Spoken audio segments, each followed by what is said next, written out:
Efesios capítulo 1, versículos del 3 al 14. El título del sermón del día de hoy es llamado Las bendiciones de ser salvo en Cristo. No solamente las bendiciones de ser salvo, somos salvos en Cristo. Y en esa salvación hay bendiciones y tenemos grandes bendiciones nosotros los hijos de Dios. Y le pido que tenga abierta su Biblia en este pasaje, Efesios capítulo 1, versículos del 13 al 14. El día de hoy estudiaremos únicamente los versículos del 3 al 6. Esta predicación pues es un tema que lo daremos en dos exposiciones, este domingo y el que viene hablaremos de las bendiciones de ser salvo en Cristo. Pero hoy, no solamente por las cuestiones del tiempo, sino por dejar clara la primera idea que Pablo está enfatizando en estos versículos, únicamente estudiaremos los versículos del 3 al 6, pero leeremos todo el pasaje para familiarizarnos con él. La siguiente semana también volveremos a leer los versículos del 3 al 14 para recordar un poco lo que estudiamos y estar familiarizados nuevamente con el pasaje. Pero Efesios capítulo 1, versículos del 3 al 6. Si ya lo tiene, me indica con un amén. Sí, amén, me acompaña con su vista. Efesios capítulo 1, versículos del 3 al 14. Recuerde, vamos a leer el pasaje completo, aunque solamente estudiamos los primeros versículos. Efesios capítulo 1, versículos del 3 al 14.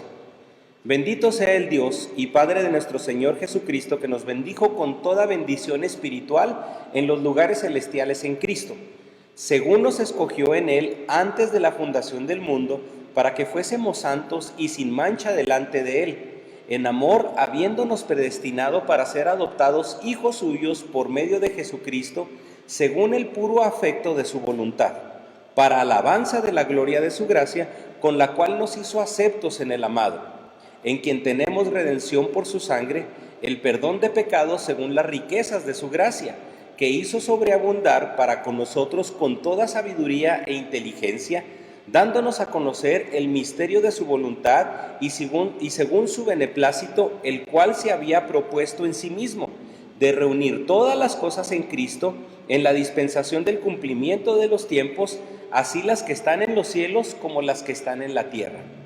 En Él, asimismo, tuvimos herencia, habiendo sido predestinados conforme al propósito que Él hace todas las cosas según el designio de su voluntad, y a fin de que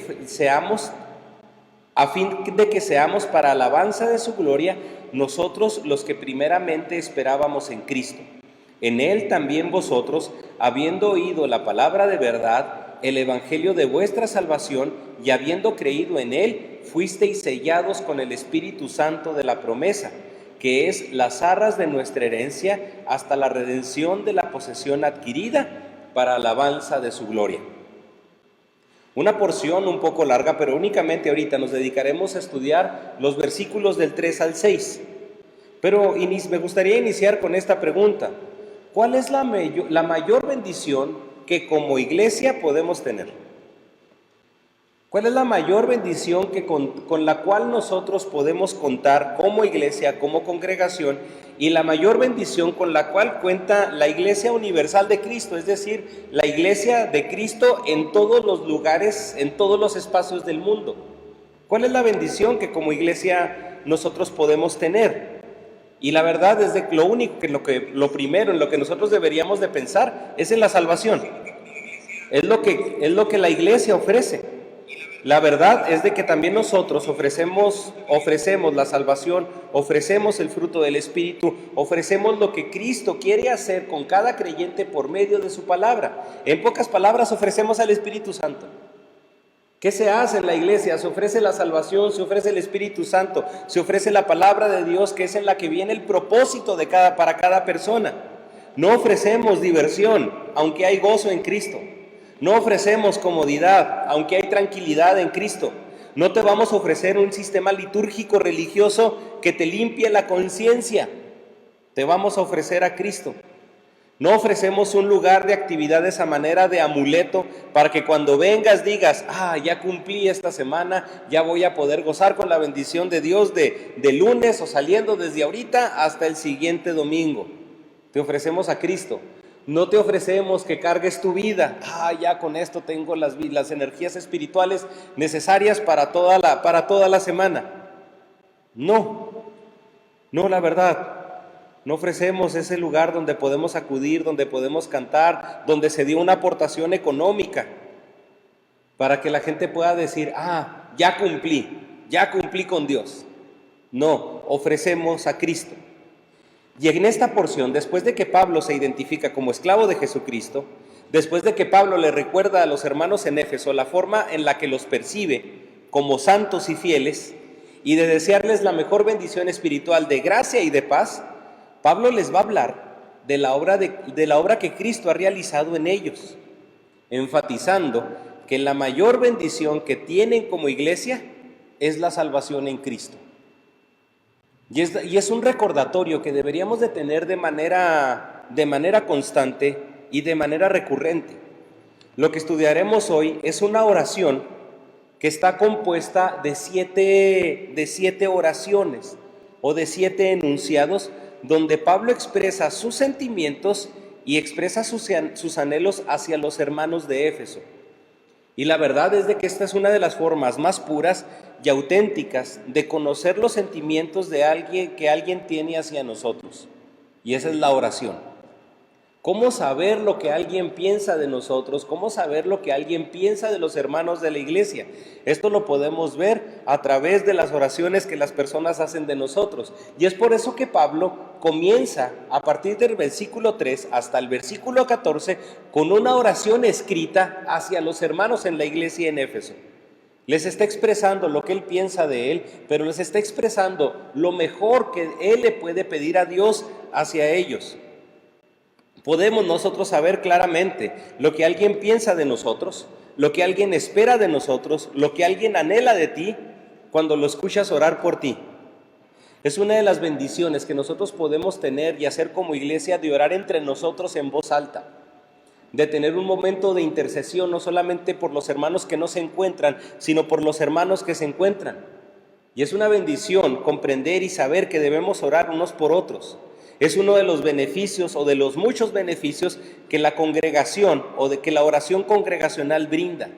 No es solo el saber que Dios nos escucha, sino escucharnos entre nosotros también nos fortalece. Tengo muy presentes oraciones que ustedes han hecho por mí. Oraciones en las que me bendijo no solamente el hecho de que usted orara a Dios e intercediera por mí, sabiendo que Dios va a hacer su voluntad. No solamente me bendijo eso, me bendijo escuchar lo que oró usted. Recuerdo mucho la hermana Chatita una vez que oró, que yo les compartí alguna petición porque me encontraron una falla cardíaca, una bujía que no me funciona muy bien, que es un pequeño bloqueo cardíaco. Y recuerdo mucho la oración de la hermana Chatita. Señor, te pedimos para que al pastor ya no le encuentren más cosas, algo así dijo la hermana. Te pido para que al pastor ya no le den más dolencias y para que lo podamos tener aquí con nosotros. Hace tiempo le pedí oración a los hermanos Salas, y recuerdo que Liz me mandó una oración escrita en un mensaje de WhatsApp. Una oración que me bendijo mucho. Lucas y Paulina oran por muchos de ustedes. Lucas y Paulina han orado por la hermana Chatita. Lucas y Paulina han orado en estos tiempos, oraban: Señor, te pedimos para que en Juárez la tía Abril no tenga frío.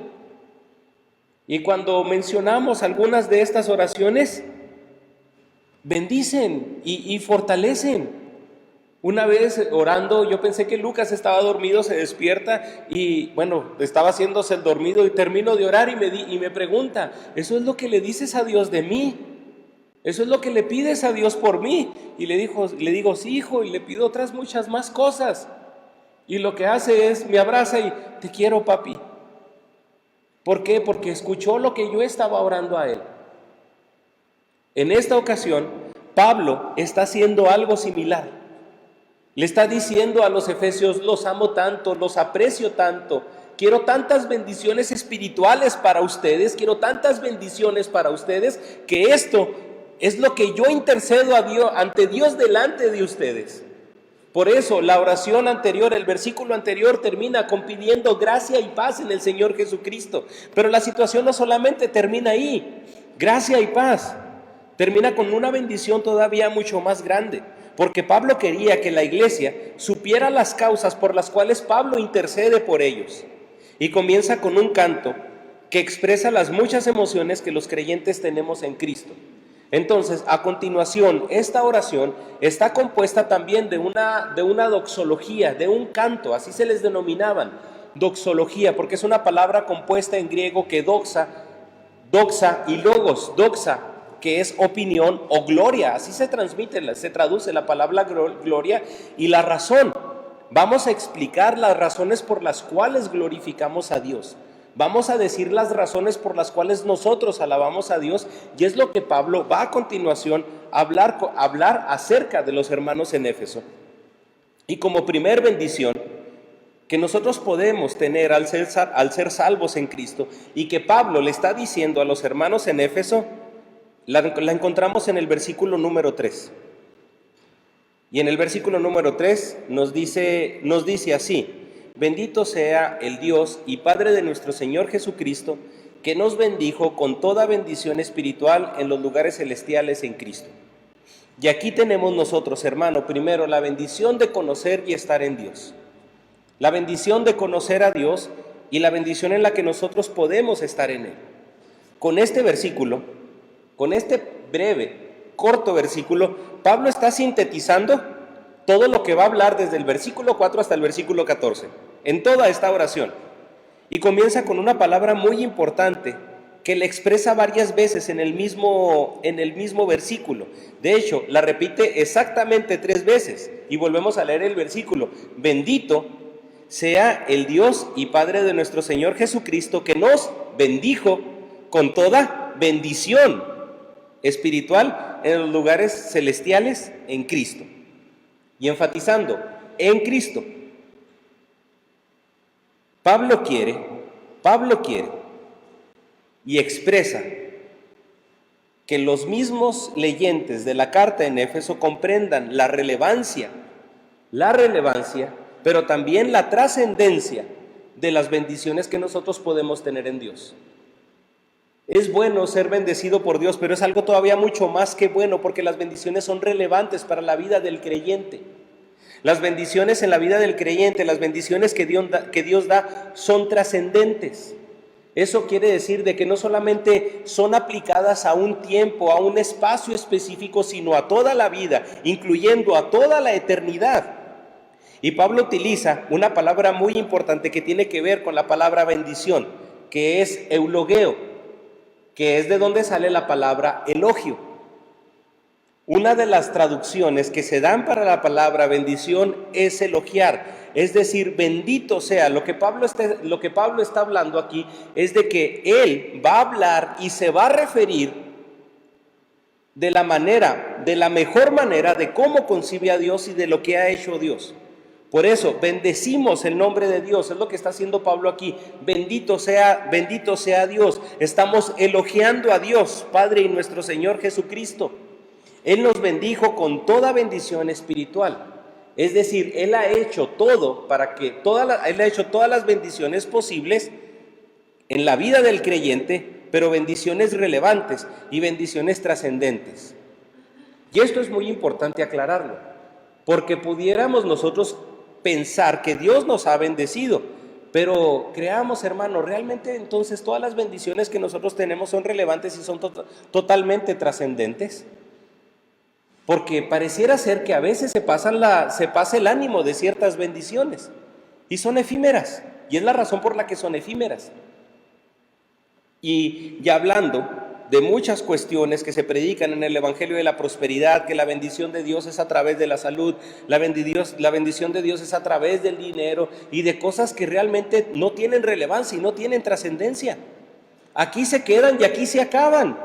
O la emoción se termina en algún momento. Ay, doy gracias a Dios porque ya tengo esto y ya tengo lo otro. Le doy gracias a Dios porque me gané $1,000,000. Y luego de repente los hermanos todos presionados, ahí casi saliéndoseles el corazón. Ay, es que de ese $1,000,000, hermano, oren porque tengo que pagar impuestos. Oye, pues espérate, ¿que no era una bendición de Dios? Porque ya te estás fijando ahora en lo que te van a quitar. ¿Por qué? Porque realmente no es suficientemente relevante y suficientemente trascendente. Pablo utiliza esas palabras haciendo ver que las bendiciones que nosotros tenemos en Dios abarcan incluso hasta en los lugares celestiales, o también tenemos la interpretación de que el lugar celestial comienza desde aquí. Y esas bendiciones no son cosas. Las bendiciones no son cosas porque nos bendijo con toda bendición espiritual. De hecho, son inmateriales. Y si lo analizamos, la salvación es inmaterial. No la puedo tocar. La salvación es inmaterial. La gracia de Dios es inmaterial. La renovación que Dios ha hecho en nuestras vidas es inmaterial. Y todo aquello que Dios ha hecho en nosotros, que no se puede corromper, es una bendición espiritual, es una bendición relevante, pero también es una bendición trascendente. Tan trascendente que es hasta la eternidad. No quiere decir de que Dios no nos bendiga materialmente. En Mateo capítulo 6 nos habla de que Dios suple para todas las necesidades como comida, vestido, seguridad de sus hijos. Pero aquí la palabra importante es bendición espiritual. Nos bendijo con toda bendición espiritual.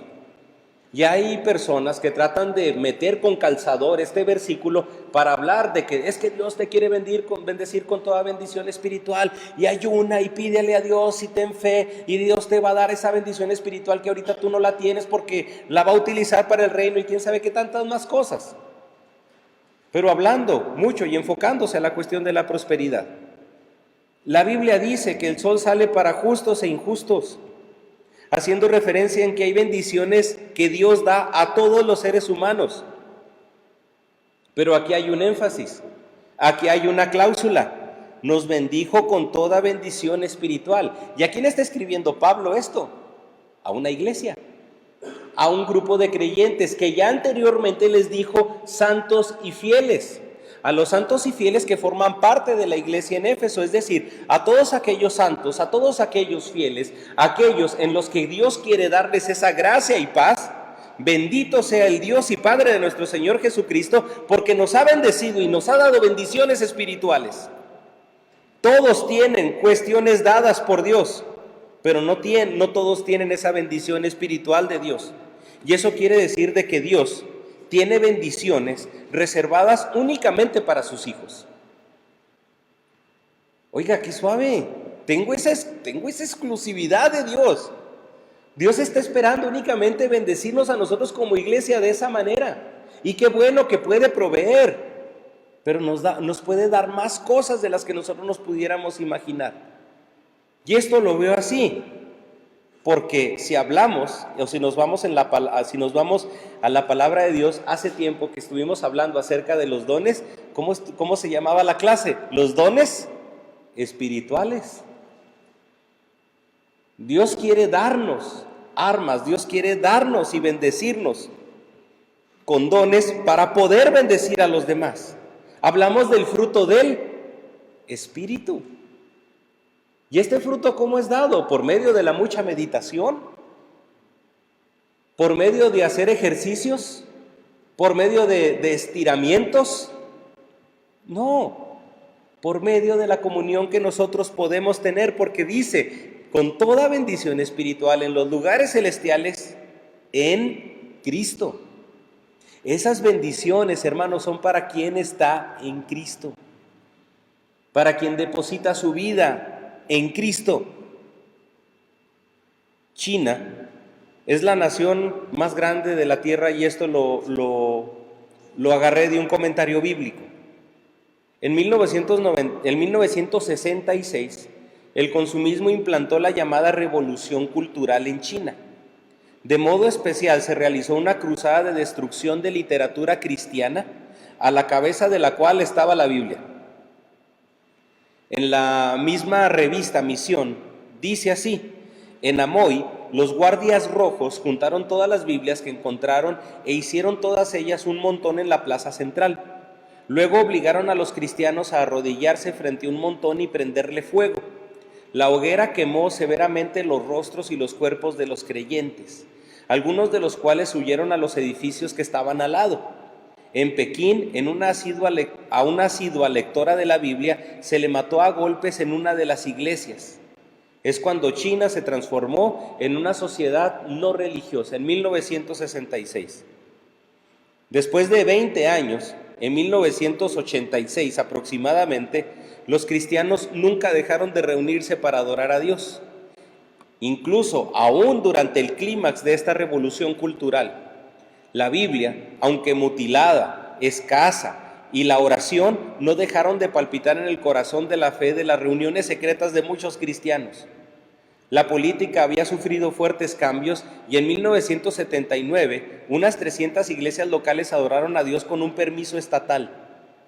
La misión de la iglesia continúa siendo difícil, pero un hermano chino afirma que la iglesia evangélica ha crecido casi 50 veces más en China.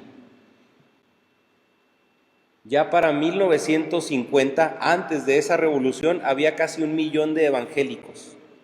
Y hoy el centro de investigación de la iglesia china calcula que hay cerca de 50 millones de creyentes. Y estoy hablando de una noticia que salió en 1986.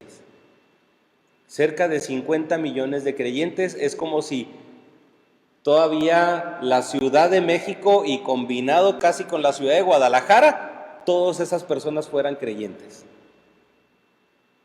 Casi al terminar la década de 1980, los cristianos de Occidente están empeñados en reunir una gran cantidad de ayuda financiera para poner en China millones de ejemplares de las Sagradas Escrituras. ¿Por qué? Porque ellos están siendo perseguidos, necesitan Biblias. Allá sí es difícil encontrarlas. Hay videos de chinos recibiendo Biblias y abrazándolas y llorando recibiendo una Biblia con una pasión, porque ellos dicen: tengo la bendición de la palabra de Dios. ¿Pero por qué lo hablo esto? Porque ellos comprenden que tienen bendiciones eternas. Para ellos ahorita pasa a segundo plano si sufren hambre. Para ellos pasa a segundo plano si alguien los está persiguiendo, porque ellos comprenden que tienen una bendición eterna, tienen la salvación. E independientemente de lo que pueda pasar a su alrededor, de que si los queman en las plazas, de que si los golpean, de que si los mutilan, de que si los meten a la cárcel, ellos tienen una bendición eterna en Cristo y es la salvación. Y como hablábamos la semana pasada, el Evangelio no hace nada más que crecer en lugares donde nuestras necesidades básicas pasan a segundo plano para comprender que las necesidades espirituales son más importantes. Y eso es parte de lo que muchas veces podemos ver en lo que el cristianismo está en crisis. Porque lo que nosotros tenemos como bendición espiritual no es necesidad espiritual. Tenemos otras cosas como necesidades, y esas cosas que tomamos como necesidades son lo que tomamos como bendición. Porque no vemos la importancia de la necesidad espiritual, por eso no la vemos como bendición espiritual. Y eso es lo que pasa en China, eso es lo que pasa en Chiapas, eso es lo que está pasando en Cuba, eso es lo que pasa en Colombia, y eso es incluso lo que está pasando ahorita en Ucrania. Iglesias llenas de gente orando, en vez de gente huyendo, gente orando, porque comprenden la trascendencia de las bendiciones espirituales. Y como lo dije ahorita, no quiere decir que Dios no bendiga materialmente, sino que Dios quiere bendecirnos todavía mucho más allá, pero para eso nosotros tenemos que comprenderlo, y aquí Pablo lo dice: tenemos que estar en Cristo. Lugares celestiales, con toda bendición espiritual en los lugares celestiales, en Cristo. Es por eso que tenemos la bendición de conocer a Dios, tenemos la bendición de estar en Cristo, que no cualquiera puede tener. Esas bendiciones son posibles por lo que Cristo ha hecho en la cruz. Jesús no murió para darnos un carro último modelo o para darnos bendiciones en exageración. No murió para que tuviéramos el mejor y más grande guardarropa, porque eso lo puede tener toda la gente o mucha gente, pero no todos pueden tener gracia, no todos pueden tener paz, santidad y fe. Esas personas, o no todos, tienen la esperanza que nosotros tenemos. Jesús murió para darnos salvación, para darnos gracia, paz, amor, gozo, dominio propio y vida eterna a pesar de las circunstancias. Esas bendiciones espirituales son a pesar de nosotros y son a pesar de las circunstancias, porque son en Cristo. Bendiciones a las que Pablo les está recordando a los hermanos de la iglesia en Éfeso. Hermanos, tenemos bendiciones espirituales. Hermanos, Iglesia Bautista Emanuel, tenemos bendiciones espirituales, tenemos la salvación en Cristo. Y es el mejor recurso, y es el único recurso incluso con el que deberíamos de contar, porque de ahí se derivan ya todos los demás. Podemos decir, es que en ocasiones no hay recursos, o podemos decir, ahorita falta esto. Hermano, tenemos a Cristo, vamos a obrar y vamos a trabajar con eso. Tenemos su palabra, vamos a predicarla, tenemos la oración, vamos a sostenernos entre nosotros. Tenemos el compañerismo, tenemos la oración, tenemos la bendición de convivir entre nosotros. Hermano, creo que no necesitamos otra cosa más. Ya la materia, lo otro vendría a ser como un complemento, como una añadidura. Pero ya tenemos lo principal, que es Cristo, la palabra y la salvación que Él nos ha dado.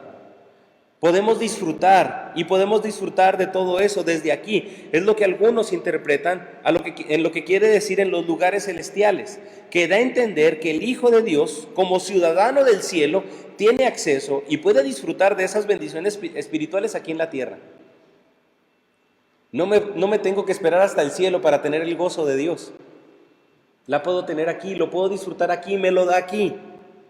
Bendiciones que podemos disfrutar desde aquí, y Pablo lo enfatiza, estando en Cristo.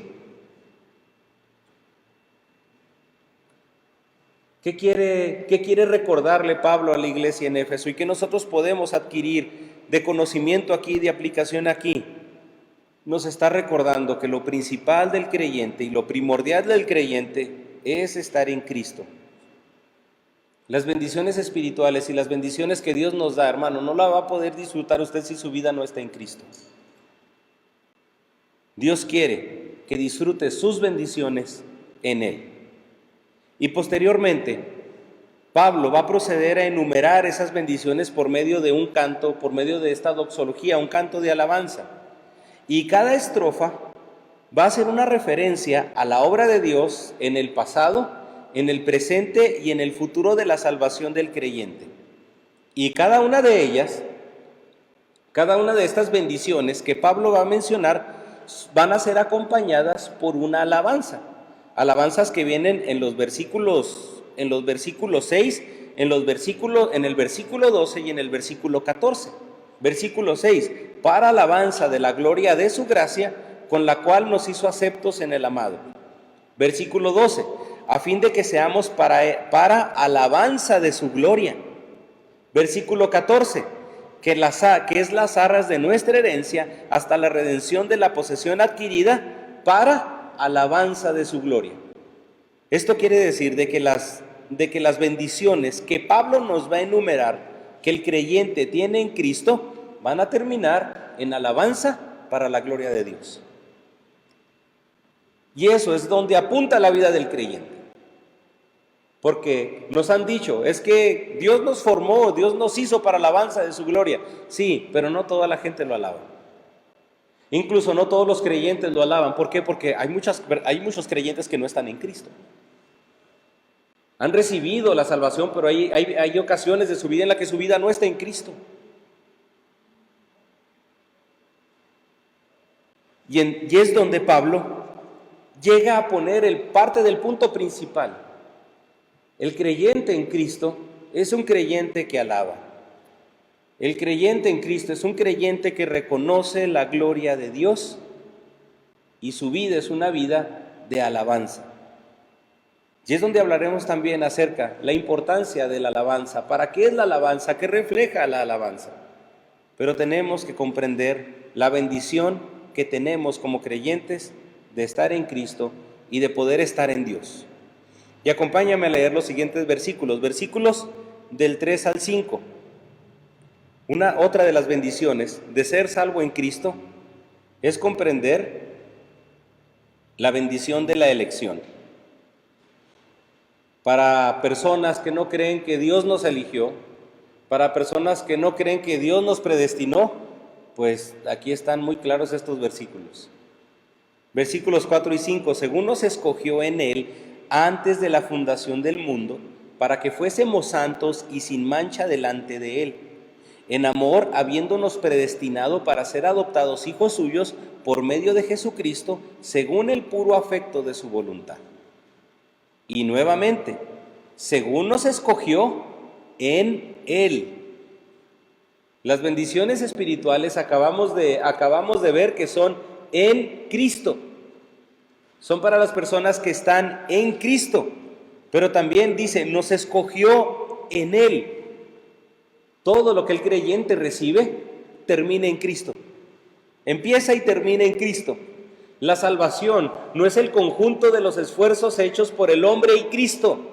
Ay, es que yo me esforcé, es que yo lo hice. No, la salvación tiene que ver en su totalidad con Cristo. Nos escogió en Él y las bendiciones que nosotros podemos tener las tenemos porque estamos en Él. Y en esta primera estrofa nos habla de la obra de Dios con el hombre. Nos escogió en Él desde antes de la fundación del mundo. Nos habla de que la soberanía de Dios trasciende el tiempo y el espacio, y esta elección trasciende también el tiempo y el espacio.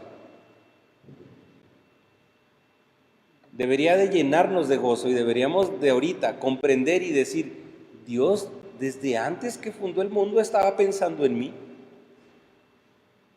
Desde antes de pensar en la creación pensó en mí. Esto me llevaría mejor a cuestionarme, a vivir en agradecimiento que a cuestionarme por qué no elige a otros.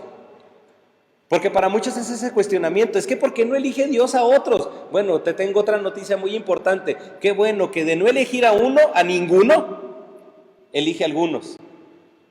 Porque la palabra de Dios también nos dice, no hay justo ni a un uno. No hay nadie que busque a Dios. Hermano, nadie merecía ser elegido. Nadie merecía ser elegido, nadie merece la salvación, nadie merece estar eternamente con Dios. Pero Dios, en Cristo, manda a su Hijo para morir por nosotros, por nuestro pecado, para que nosotros pudiésemos estar en Él. Eso nos debe provocar alabanza. Ay, no elige a algunos, me elige a mí. Porque tú cómo sabes, porque también aquí en esto tendremos que hablar un poco no solamente de la predestinación, sino también de toda de la presciencia de Dios. Que aquí también entran algunas cuestiones en juego. ¿Por qué Dios no llama a todos? Porque Dios sabe que no todos van a aceptar el mensaje. Aquí no solamente entra la soberanía, también entra el conocimiento eterno de Dios. Entra el conocimiento que trasciende todo lo que nosotros vemos. La primera bendición de la que Pablo le habla a los efesios es esa elección divina.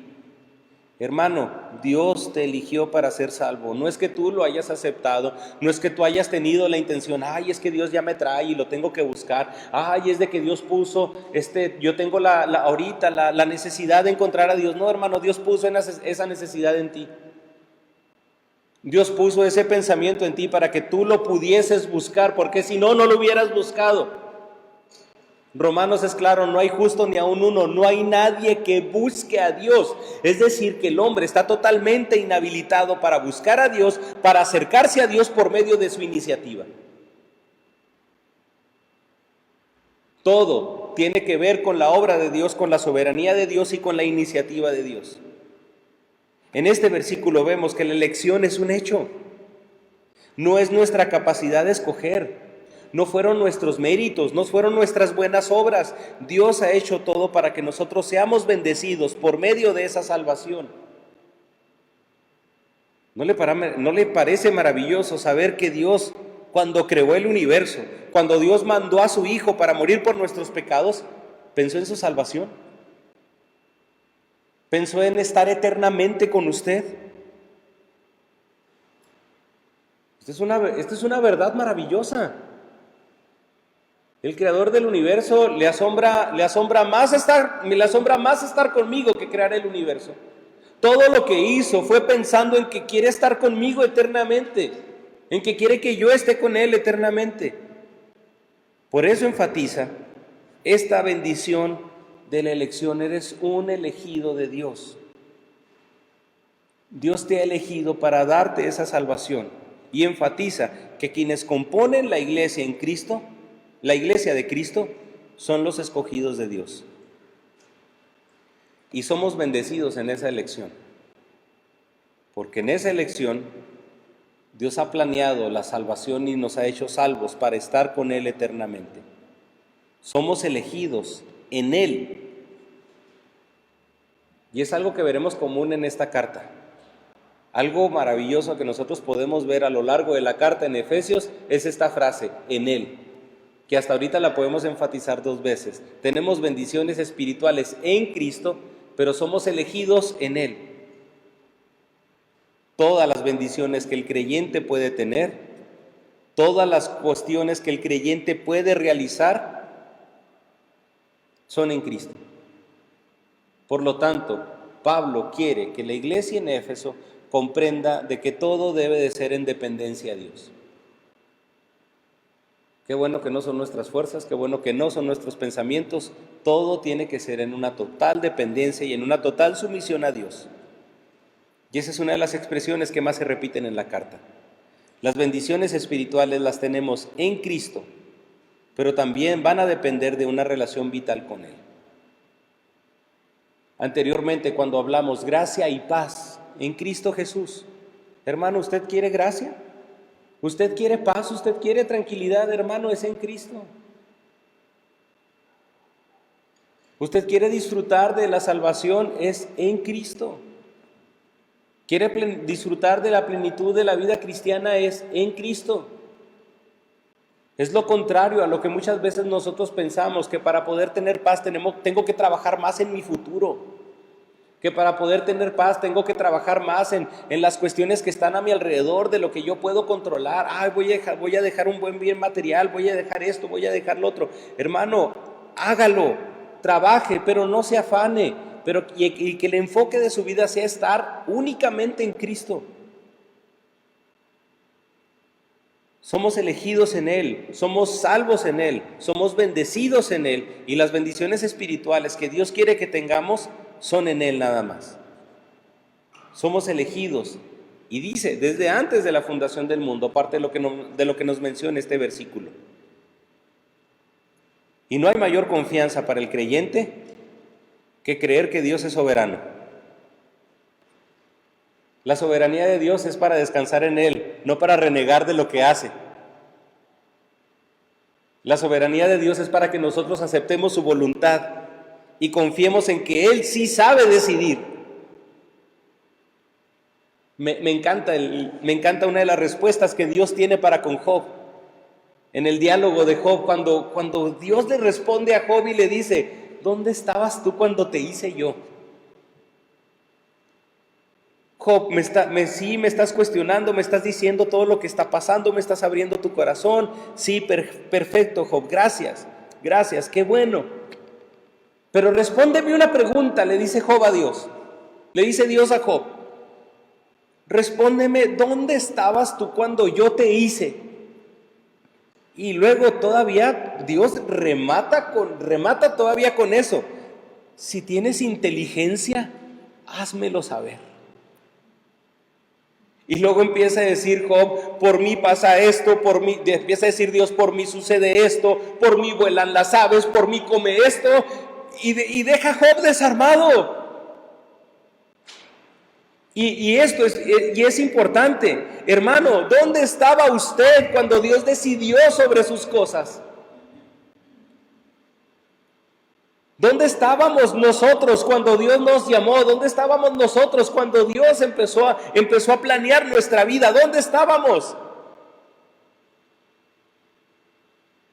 Para empezar, fue hace más de 6,000 años. No estaba nadie. Hermano, la soberanía de Dios. La soberanía de Dios es para que nosotros podamos descansar en sus decisiones. Es para que nosotros podamos descansar en que lo que hace Él es lo mejor para nosotros. Y porque siempre hay una pregunta, ¿y por qué Dios elige eso? Pues porque quiere. Batallamos mucho con esa respuesta delante de Dios. ¿Por qué Dios hizo el día? ¿Por qué Dios hizo las semanas de 7 días? Pues porque le plació la gana.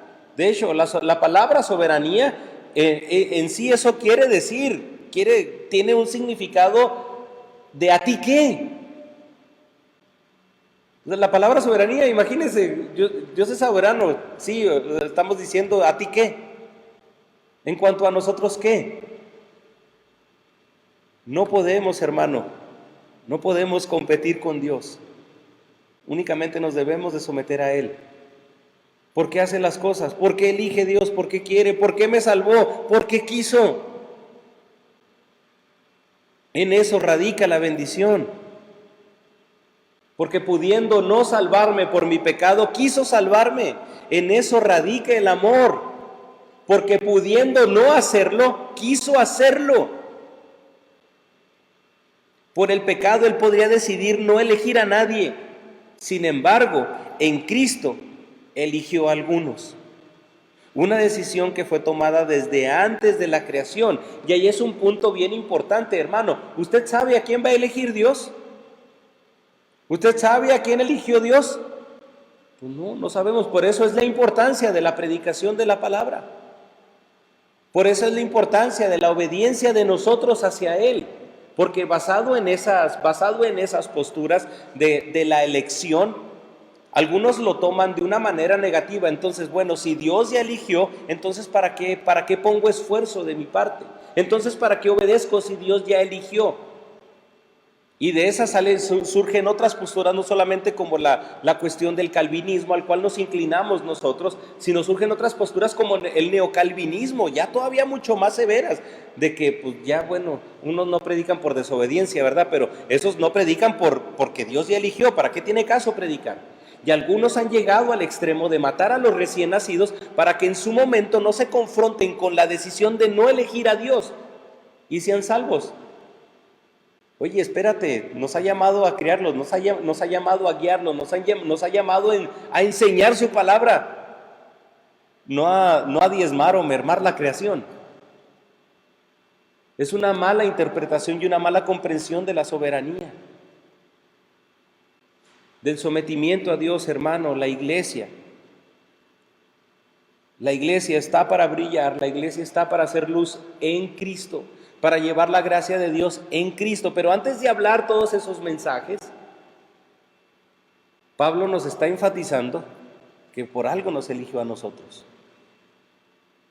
Hermano, usted es bendecido porque Dios lo ha elegido en Cristo. Y por lo tanto nos da un compromiso muy grande, que ahora en Cristo nosotros vamos y podemos ser de bendición a los demás. Una decisión tomada por Él. Porque sí, nos eligió. ¿Para qué?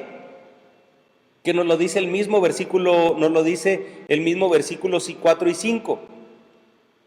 Según nos escogió en Él antes de la fundación del mundo, para que fuésemos santos y sin mancha delante de Él.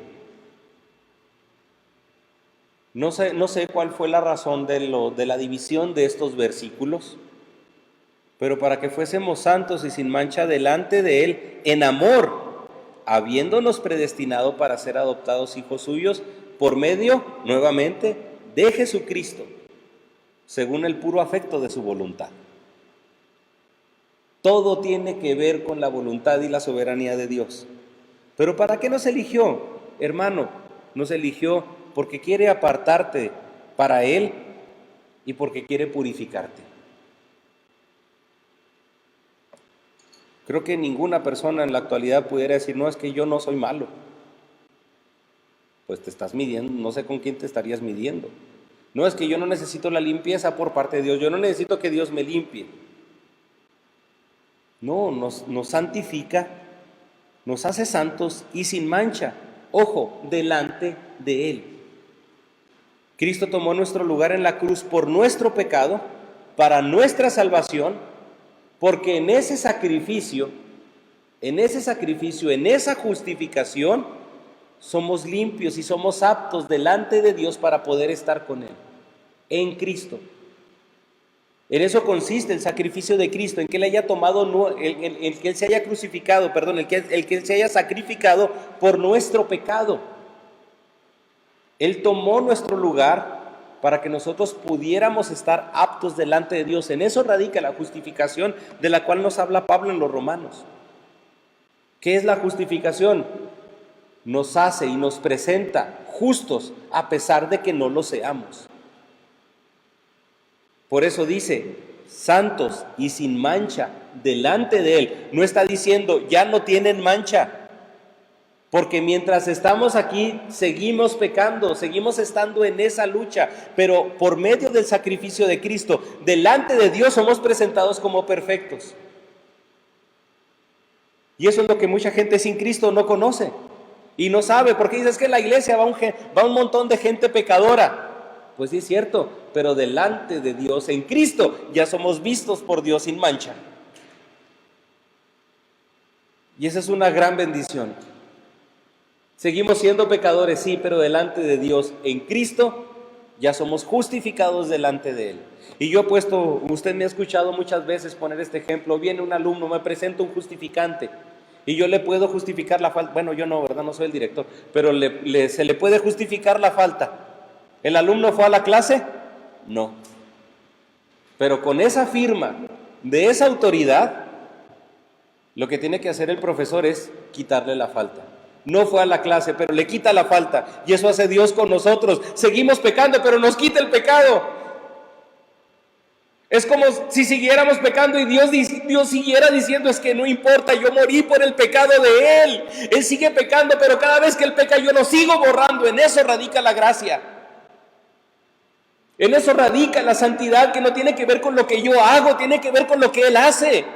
Por eso estamos sin mancha delante de Él, porque Él borra nuestro pecado. Y ese es el reto. Ese es el reto, y ese es el agradecimiento que la iglesia en Éfeso, y ese es el agradecimiento que nosotros tenemos que tener delante de Dios. Hermano, pecamos, pero por medio de Cristo, Dios borra nuestro pecado, porque no solamente murió por nuestro pecado pasado, muere por todo nuestro pecado a lo largo de toda nuestra vida. No hay otra mejor manera de estar agradecido con Él, porque voy a estar en el cielo, porque ese pecado está siendo limpiado constantemente.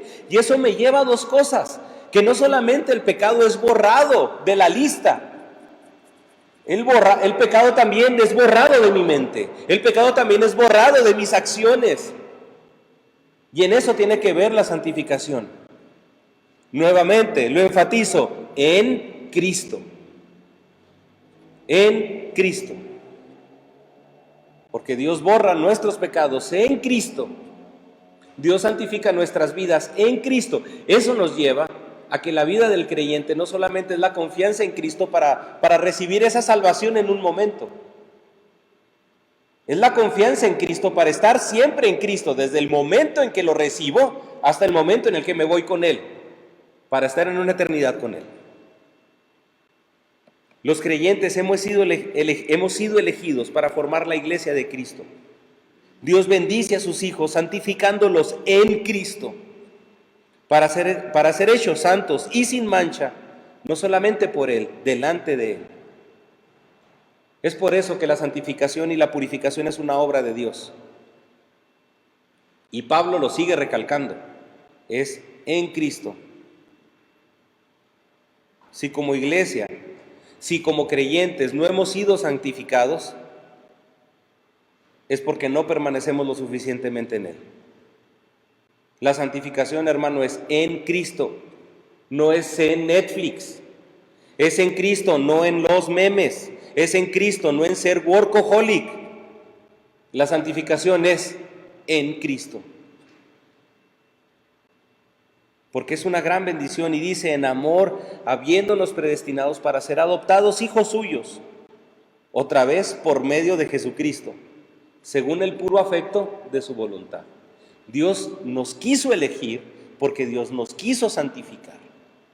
Dios nos quiere quitar toda esa mancha del pecado por su mera voluntad. En esta primer parte del canto que Pablo está hablando, es de los aspectos pasados de la salvación. Dios nos salvó, Dios nos eligió en el pasado para que nosotros podamos ser santos en este presente, para que podamos estar siendo purificados y en su futuro estar totalmente sin mancha. Pero en el versículo 5, habiéndonos predestinado, Y dice, para ser adoptados, que son dos palabras muy importantes. Habiéndonos predestinado, hermanos, si alguien no cree en la predestinación, pues aquí está. Para ser adoptados. Dios muestra su amor soberano al predestinarnos para ser adoptados como sus hijos. La palabra predestinar quiere decir definir de antemano o determinar de antemano. Dios de antemano ya lo determinó. Dios en su soberanía y en su conocimiento absoluto nos ha predeterminado para la salvación en Cristo Jesús. Ojo, hermano, en la predestinación no solamente entra el acto de poder, entra también el acto del conocimiento de Dios. Nosotros, porque algunos ven la predestinación como una decisión intransigente de Dios, de que Él lo hizo porque Él lo quiso. No, hermano, también lo hizo porque Él sabe.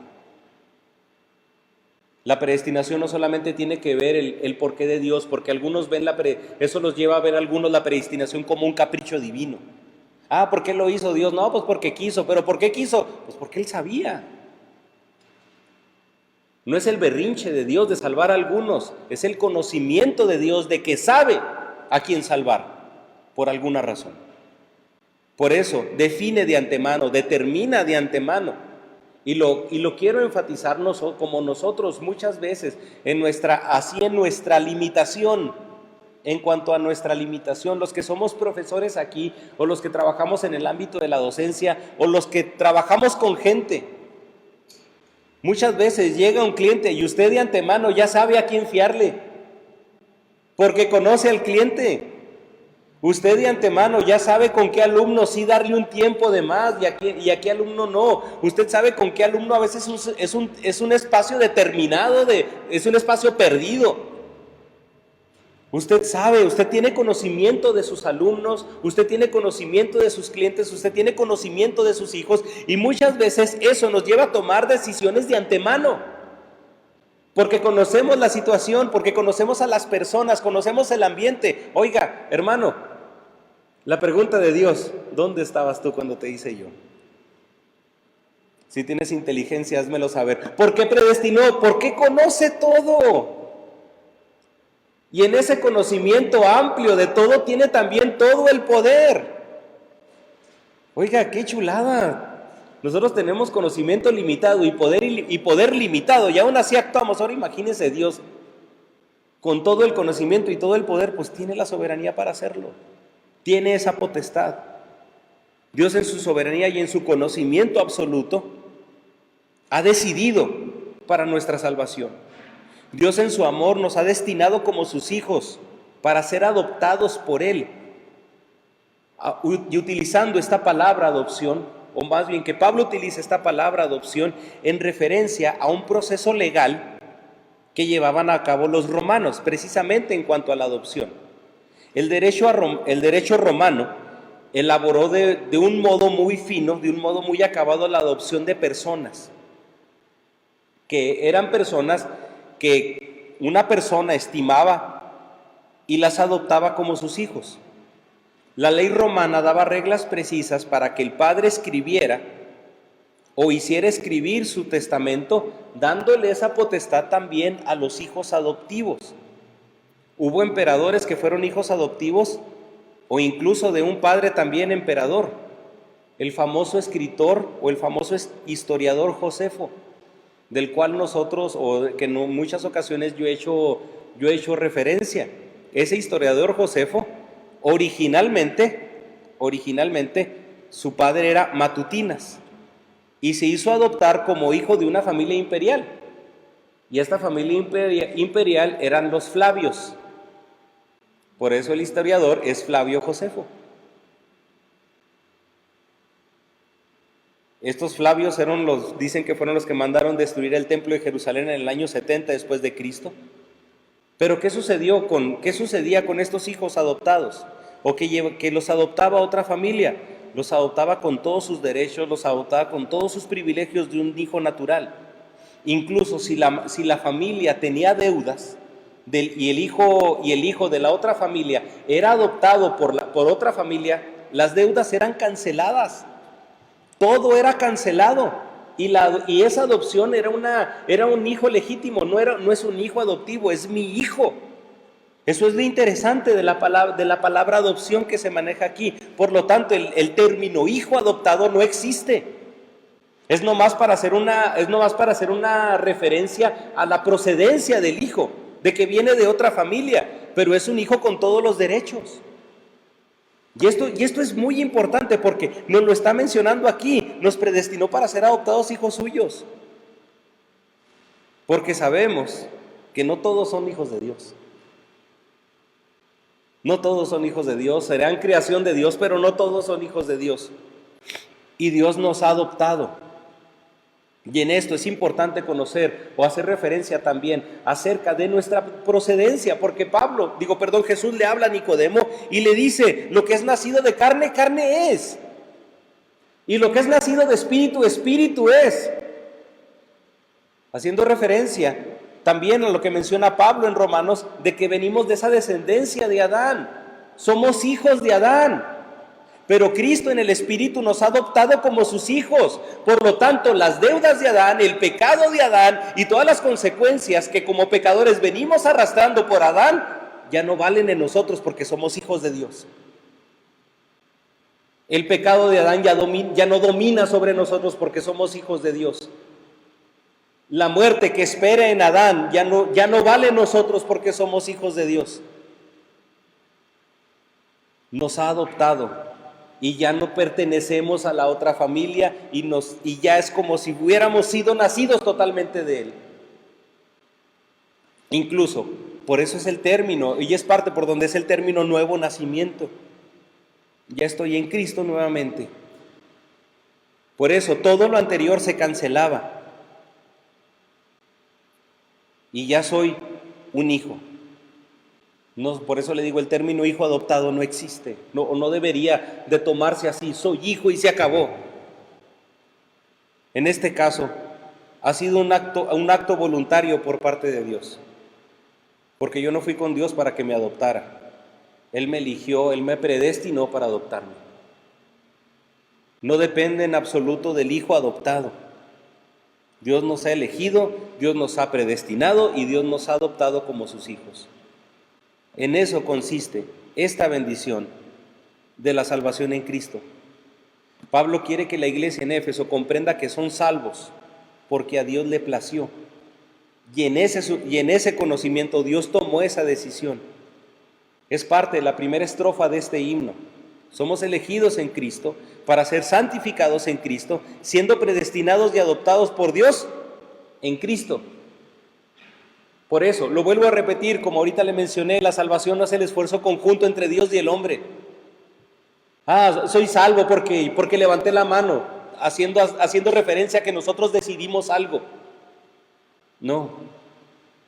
Somos salvos porque somos elegidos en Cristo para ser santificados en Cristo, siendo predestinados y adoptados por Dios en Cristo. ¿Y eso a qué conduce al creyente? Y acompáñame a leer el versículo número 6. Hemos visto la bendición de conocer a Dios, la bendición de haber sido elegidos por Dios, pero también tenemos la bendición de alabarle. La gran bendición de alabarle. Para alabanza de su gloria, de su gracia, por la cual nos hizo aceptos en el amado. Lo que Pablo enfatiza en esta estrofa, lo vuelvo a repetir, somos elegidos en Cristo para ser santificados en Cristo, siendo predestinados y adoptados por Dios en Cristo, para alabanza de la gloria de su gracia. Es decir, hermano, toda la comprensión de todas las verdades anteriores, ¿a qué nos llevan? A alabar. Nos llevan y nos conducen a alabarle. Después de recordar esta realidad, después de que Pablo enfatiza esta verdad, hay una gran consecuencia. Dios debe ser alabado. Dios debe ser alabado. No encuentro en la Biblia que Dios exija alabanza para bendecir a su pueblo. No encuentro en la Biblia que un pasaje donde hable de que diga Dios, me tienes que alabar para yo derramar esto sobre ti. Únicamente encuentro expresiones de agradecimiento por lo que Dios ha hecho con su pueblo. Cuando estudiamos el libro de Nehemías, las expresiones de alabanza después del capítulo 8 fueron por haber comprendido la palabra de Dios, lo que se les había predicado. Dios no les dijo alaben, alaben, alaben, alaben, porque si no les va mal. De hecho, las consecuencias que tenían como pueblo no eran por no alabar, eran por no obedecer. Es la gran diferencia. Las consecuencias eran por haber sido desobedientes, no por no haber alabado. Y cuando comprenden la verdad de Dios, cuando comprenden lo que Dios hace con ellos, lo que quiere hacer con ellos, de dónde quiere sacarlos, y ellos comprenden el perdón de Dios, como pueblo alabaron. Por eso le digo, no encuentro donde Dios exija alabanza para bendecir. Encuentro alabanza por agradecimiento. El propósito de Dios para su pueblo comienza con la salvación. Dios ha elegido a su pueblo, Dios ha bendecido a su pueblo y Dios lo ha preparado, y eso nos lleva en alabanza para su gloria. No debería de haber cultos. Vamos a alabar, hermano, para obtener el favor de Dios, ya lo obtuvimos. Debe de ser por agradecimiento. Debe de ser porque ya lo hizo, ya nos dio la salvación. Es donde pudiéramos preguntar, Dios nos dio la salvación, hermano, ¿qué más queremos? ¿Qué más queremos? Por lo tanto, es terrible cuando una persona se acerca a Dios por lo que da, no por lo que Dios es, y por querer únicamente bendiciones materiales. El esperar únicamente bendiciones materiales de Dios nos habla de una incomprensión total de la salvación. Qué triste cuando una persona espera únicamente bendición material, cuando Dios nos da bendiciones eternas, bendiciones espirituales. Que esas bendiciones, lo vimos ahorita, trascienden a lo terrenal y a lo eterno. El propósito de Dios para su pueblo comienza con la salvación. Por eso merece nuestra adoración.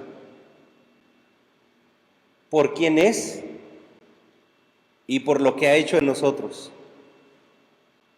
Aquí Pablo está hablando de que la primera responsabilidad del creyente, como consecuencia de comprender la obra de Dios, es alabar y glorificar a Dios. ¿Por qué venimos, hermano, al templo? ¿Por qué alabamos? Porque Dios ha sido bueno con nosotros. Venimos y expresamos lo que nosotros sentimos y queremos agradecer a Dios. Eso hacemos. Más adelante, los versículos 12 y 14 van a seguir enfatizando esta realidad. Versículo 12, a fin de que seamos para alabanza de su gloria. Después de volver a hablar de las otras realidades y de las otras verdades que Pablo va a querer enfatizar. Versículo 14, que es las arras de nuestra herencia, hasta la redención de la posesión adquirida, para alabanza de su gloria. Que este versículo 14 cierra con broche de oro de una manera tremenda con las arras. Porque aquí nosotros estamos hablando de una alabanza como una consecuencia. Cuando lleguemos al versículo 14 vamos a hablar de que no solamente es una consecuencia, sino también es un compromiso lógico. Porque cuando yo comprendo todo lo que Dios ha hecho, no solamente lo alabo, también me comprometo con Él. Y es lo que Pablo quiere comenzar en toda esta oración. Para alabanza. El creyente alaba porque comprende y conoce todo lo que Dios ha hecho. Pero esa alabanza es en la gloria de su gracia. Alabanza de la gloria de su gracia. La palabra gloria, en el griego doxa, se refiere al resplandor de la presencia divina manifestada. Es decir, cuando habla de la gloria, es de que la alabanza y el resplandor de Dios se hace evidente. Lo que Dios hace, hermano, son obras evidentes. Y en esas obras, ¿en qué tienen su base? En su gracia. Dios no tenía por qué mandar ese resplandor al templo. Él lo hizo en su gracia. Él se quiere manifestar en su pueblo por su gracia. Él se quiere manifestar en su vida por su gracia. Y es donde la gracia de Dios tenemos que comprenderla como lo siguiente. La gracia de Dios no nos da lo que merecemos. Dios en su gracia no nos da lo que merecemos. Nos da lo que necesitamos. Todas esas bendiciones espirituales, esa gloria manifestada en su gracia, nos da a su Hijo. Y es donde vamos a esta pregunta importante. Iglesia, ¿qué más esperamos de Dios? ¿Qué más queremos de Dios? Ya todo lo demás vendría siendo como una añadidura de su bendición, porque ya tenemos la salvación, porque ya tenemos esa elección, porque ya tenemos esa santificación, porque ya nos ha purificado. Y obviamente, aunque ahorita hago esa pregunta, Pablo, en los versículos del 7 al 14 le va a seguir, porque si ahorita podemos decir, no, ya con lo que tiene es suficiente. No, hermano, Dios da manos llenas y va a seguir resaltando bendiciones para la iglesia en Éfeso, que también son bendiciones para nosotros. Se refiere a ese resplandor de la presencia divina, pero también a esa gracia y ese favor inmerecido, pero sí necesario. Porque sí, decimos, ¿la gracia qué es? Es un favor inmerecido. Tiene razón, es inmerecido, pero es necesario para nosotros. Necesitamos de la gracia de Dios. Alabamos por las bendiciones recibidas y porque Él ha manifestado su gloria y su gracia en nosotros. Esa misma manifestación es en nuestro beneficio y es para satisfacer nuestra necesidad de redención, de salvación, de purificación y de santificación. Por eso, hermanos, como iglesia confiemos en que tenemos un Dios generoso. Tenemos un Dios generoso. Todas las deidades que hay en la tierra, conocidas, tienen algo en común. Las deidades a las cuales la gente adora, los santos a los cuales la gente dice que venera, no son deidades ni santos generosos. Porque la gente tiene que ofrecer algo para poder tener un favor. O sea, pues dicen, no, es que yo no lo alabo, yo lo venero. Pues no lo veneres, porque de todas maneras te pide algo. Y Dios da manos llenas. Dios no pide alabanza. Al contrario, lo alabamos porque es generoso. Lo alabamos porque entendemos lo que nos ha dado, incluso a pesar de no merecerlo, pero sin necesitarlo.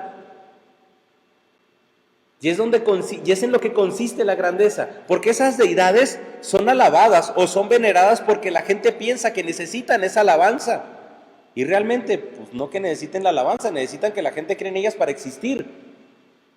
Pero también la gente las venera, las alaba, porque ellos piensan en cosas que la gente misma necesita. Ay, voy a poner a tal mono de cabeza porque necesito esto. Voy a hacer con esto, con tal deidad porque necesito esto. Son cosas en las que nosotros pensamos. Pero Dios es tan generoso. Dios es tan generoso que nos da las cosas incluso que no pensamos, porque sabe que las necesitamos. La salvación, la elección, la santificación, la limpieza de nuestras almas. Y más adelante, en las siguientes predicaciones le vamos a seguir. Hermano, porque tenemos un Dios generoso que no pide alabanza. Lo alabamos, no pide alabanza en sí como un acto de impunidad o un acto de dictadura. Lo alabamos porque ha sido generoso con nosotros. Lo alabamos como una consecuencia. Por lo tanto, hermano, ¿qué pudiéramos concluir o qué pudiéramos decir al respecto de todo esto? Estas son algunas bendiciones que podemos gozar y que podemos disfrutar como iglesia. Son bendiciones de las cuales como iglesia disfrutamos. Ninguna de ellas nos ha costado. Solo las hemos aceptado y las hemos recibido. A eso hacemos referencia o a eso nos referimos cuando decimos que aceptamos el sacrificio de Cristo, de que sabemos lo que implica y reconocemos lo que ha hecho en nuestras vidas. Aceptamos ese sacrificio porque en nuestro pecado, en nuestra inmoralidad, Él nos ha elegido y envió a su Hijo para que por su vida y sacrificio nosotros seamos salvos. No tuvimos que hacer algo para que Dios nos eligiera. Al contrario, lo que hacemos como creyentes es en agradecimiento a lo que Dios ha hecho. Y hay una bendición como creyentes, y esa es la bendición como creyentes. Es conocer a Dios, es ser elegidos por Dios, es ser santificados y limpios por Él, junto con esa bendición que nosotros tenemos de alabar. Son privilegios de los cuales únicamente gozamos los hijos de Dios. Y esa es una de las razones por las que como pastor no le exijo. Hay cosas que no puedo exigirle. Hay cosas que no puedo pedirle a una manera de dictadora, es que usted tiene que hacer esto y usted no se vaya de vacaciones y usted aquí y usted acá. No le puedo exigir su tiempo, no le puedo exigir sus recursos, no le puedo exigir nada. Lo que entregamos y lo que hacemos, lo que damos, cómo nos damos, es una consecuencia de haber comprendido todas estas verdades. Por eso, muchas veces, y creo que esto sucede en todos, no solamente a los que somos pastores, sucede con muchos creyentes también. Da tristeza ver cuando alguien desperdicia lo que Dios ha hecho. Por eso le digo, esto no solamente sucede con los pastores, no sucede o nos puede suceder cuando vemos que a una persona Dios le ha dado muchas oportunidades y esta persona ve y nomás ver cómo las desperdicia. Nos da tristeza cuando vemos cómo ha bendecido Dios mucho a una persona y en esas muchas bendiciones lo que hace esa persona es únicamente seguir nada más pensando en ella. Ahora imagínese, si eso nos enfocamos en cuanto a lo material y a lo que nosotros podemos ver, creo que a veces nos perdemos una gran bendición de alabar. Nos perdemos de la bendición de alabar, pero ¿no será eso que no hemos visto realmente esa bendición de haber sido elegidos? Si usted ha tenido esas bendiciones, ¿cómo pudiéramos manifestarla con nuestra vida? ¿Cómo pudiéramos manifestarlas con nuestro canto? ¿Cómo pudiéramos manifestarlas con nuestro compañerismo, con nuestra oración y fortalecimiento mutuo? Porque algo de lo que no podemos negar es de que Pablo le está escribiendo esta carta a una iglesia. No le está diciendo a Filemón ha sido elegido y ha sido bendecido con toda bendición espiritual, Filemón ha sido santo y ha sido santificado. No se le está escribiendo a Tíquico, no se le está escribiendo a Onésimo, se le está escribiendo a una iglesia. Hermano, hemos sido elegidos. Dios nos ha querido, Dios en Él nos quiere santificar. Dios en Él nos quiere purificar para que no solamente todas esas bendiciones sean en Él, para que toda nuestra alabanza sea para Él. Es decir, lo que nosotros recibimos en Cristo, se lo volvemos a entregar porque le volvemos a rendir nuestra vida.